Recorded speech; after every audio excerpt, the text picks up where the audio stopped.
Hey guys, it's Erin, EW Wellness Solutions, and this is Moon Shadow by Cat Stevens because today we're talking about pets and our love for our pets, which is sort of fun because two-thirds of us have pets in our households, and let's face it, we love them. They're a big part of our lives. They make us happy on a very primal level, which we'll get to in a second, but first I want to tell you where my experience with pets currently is. So we have in my family a 15 and a half year old tabby rescue that my husband and I got right after we got married. So Briscoe, who was named after a character from Law and Order. We got him right after we got married. I said, let's have a baby. My husband's like, let's get a dog. And our apartment was about the size of my office right now. We were in New York City, and he was going to be working like a ton. And I kind of had this idea that I didn't want to be waiting for a dog to go to the bathroom or rushing back for this dog. And our apartment was tiny, and it was just going to be too much. So let's get a cat. That was the compromise. So we went from a human to a dog to a cat. It made sense at the time. Anyway, so we go to the shelter, which was like around the corner from our apartment. And there's 3 rows of cats. It was sort of a sad little arrangement. And I mean, it's sort of strange to go and be like, which one of you loves us? You know. And so we're just walking around, like just acknowledging this is a very awkward setup, right? And then this little cat on the bottom reaches out and I swear grabs my husband's legs. And that was our cat Briscoe. So that's how we got Briscoe. And our dog, Koa, named after Hawaiian wood. My husband and I met in Hawaii, even though she's a Hungarian Vizsla, but that's right. She is a year and a half old and is super energetic and crazy and wild. And we got her because the kids wanted a dog. I put off the dog forever because it was just seemed like way too overwhelming. One more creature. And then finally I was like, let's just get it because I didn't want the kids to miss out on a dog. So now that I have a dog and I understand what everyone was always raving about all these years, I understand why people get so excited about their dog.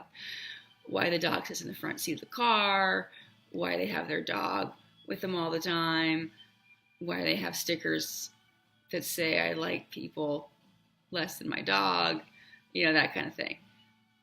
But also we're hardwired to like dogs. Did you know that? There are studies that when we are interacting with dogs, there's a hormone that's released called Oxytocin.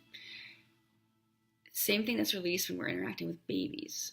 It's like a primal thing. We make eye contact with the dog, we make the lovey, and our voice gets really high pitched. Are you a good girl? All that stuff. It makes us feel good. And it's supposed to. It's a whole evolutionary thing, right? So what works for babies also works with us and dogs. So we're supposed to have this warm, fuzzy feeling towards dogs. And it's just really interesting when we know about that. So it's normal to love your dog and really get excited about your dog. Don't get me wrong. When the dog poops on the carpet, I totally throw out the Oxytocin studies. I'm like, yeah, I'm not going to stare you in the eyes and make the funny voice and tell you you're a pretty girl because you just pooped on my rug.